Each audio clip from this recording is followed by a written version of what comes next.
Brand spanking new top 75 free agent list hitting dailyfaceoff.com, courtesy of Frank Seravalli. And that means we got a nice new look in that top 10 as well. And that is where we are going to start. Frank, I want to go to spot number 2. Jake Guentzel has a Carolina Hurricanes logo next to him for now. We are 13 days away from free agency. Any indication on what the Guentzel camp is thinking?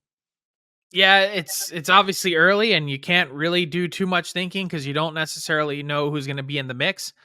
But I'll tell you this, I fully expect the Vancouver Canucks to make a strong play to go out and get Jake Guentzel when free agency opens on July 1. It makes sense on so many levels. For one, there's a need. You know, one of the big hangups with Elias Pettersson in the playoffs was he doesn't have any line mates. Who's he going to play with? Well, Jake Guentzel playing on Elias Pettersson's wing could go a long way in terms of solving for that problem. There's familiarity. He played for Rick Tocchet as an assistant in Pittsburgh. He played under Jim Rutherford and Patrick Allvin in Pittsburgh, not to mention the strength coach and trainers that are in Vancouver. So there's a connection.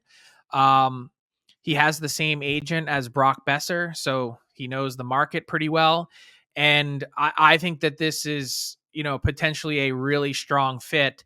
I think there's going to be other teams that certainly won't make the Canucks alone in terms of that race to try and get him. But if I were to handicap what that looks like right now, I'd put Vancouver right at the top of the list. Very interesting. They don't like sitting on their hands out in Vancouver. Let's stick in the top 10 and stick in the Pacific Division, I suppose. Spot number 6 belongs to Jonathan Marchessault on your list. The Vegas Golden Knights, with their LTIR room, can bring a player in with about $6 million of cap space. I know they got some other things to take care of. Are they going to spend what little cap space they have on Marchessault, or is this a guy who seems destined for the open market? They're certainly going to try. They're making the push. Marchessault is a guy that they want to keep. Doesn't show any signs of slowing down. Well into his mid 30s now. 42 goals last season. Really impressive contract year. And as an original Golden Misfit, it seems to be really hard to say goodbye. I know that's been one of their key strengths as an organization. It's not just being aggressive to go out and get these guys. It's also being aggressive in parting ways. And you're going to see some of those other guys that have helped that team to a Stanley Cup. Alec Martinez out the door, for instance. But they're really trying to find a solution to keep Marchessault because of all the guys that are in that mix. Stevenson has been a big part of it, a guy that was an all-star for them at one point, but Marchessault is clearly the priority. We're going to move outside of the top 10 now and go to the next sort of rung of players. One situation that's really fascinating is at spot 15, where you have Jake DeBrusk, roller coaster relationship throughout points of his career, but I know a lot of it was tied to the previous coaching staff. What do you make of the Bruins and DeBrusk? Is this a player they're going to be itching to bring back, or as they look to maybe retool their forward group a bit, is he a guy they're okay seeing walk away?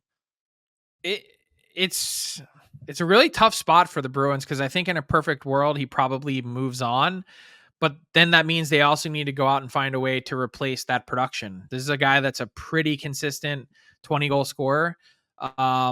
He has gotten north of that before. I think his career best is 27. He had a pretty strong playoff for them too. He's someone that is certainly going to generate a bunch of interest on the open market, and he's going to get paid. I mean, this is a guy that's going to be bringing in a pretty decent, healthy raise. And I don't think it's going to be in Boston. I think they're going to have to find a way to, at the same time, they're trying to rejig their salary cap picture as well. And that, likely means that he's moving on. So could he land with one of the teams in Alberta? Obviously an Edmonton native. I don't quite know that the Oilers have the cap space to try and bring him in, but I do think that they're going to be active on the free agent market. I think the Oilers could be targeting a guy like a Victor Arvidsson, who would make a ton of sense, especially if you can get him to buy low after the injuries that Arvidsson had. You see him on our board here at 18. He's going to be one of the real wild cards of this free agent class, but DeBrusk is going to have no shortage of interest. I could see Calgary taking a run at DeBrusk on a midterm deal, 3-year type deal that, helps try and bridge this team over the gap and allows them to continue to remain competitive.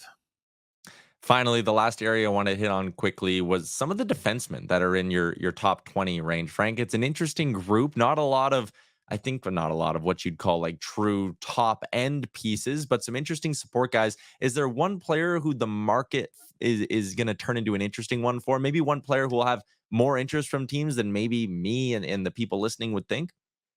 Yeah, if you want to flip back, Pat, to the top 10, you missed him in bold, but Matt Roy, at number 9 from the LA Kings, he's someone that teams look at as a pure defender that was a huge part of the success for the Kings.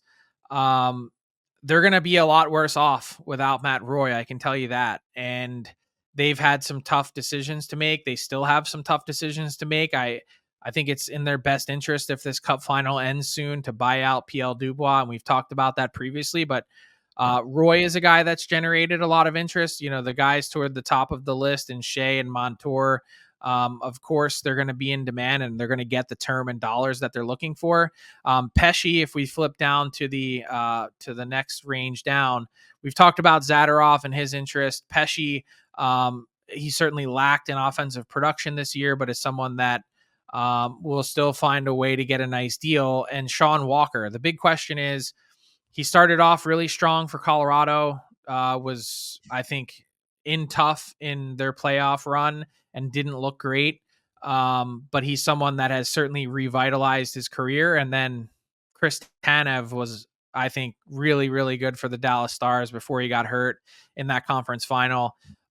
He's a guy that, you know, if you were thinking you might be able to get him on a cheaper deal because of his age, he certainly showed his value, and he's going to have lots of suitors. And I'd imagine that his hometown Toronto Maple Leafs are going to be right toward the top of that list for Tanev.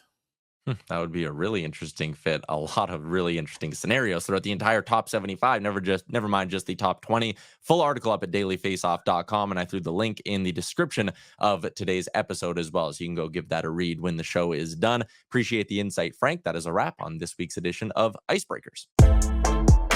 What's up, hockey fans? If you enjoyed that video, then you need to be hitting the subscribe button right here at Daily Faceoff. Exclusive interviews and analysis from our hockey insider Frank Seravalli, fantasy updates from Brock Sagan, and a daily live show at noon Eastern, Monday through Friday. You don't want to miss any of the fantastic content, so hit that subscribe button.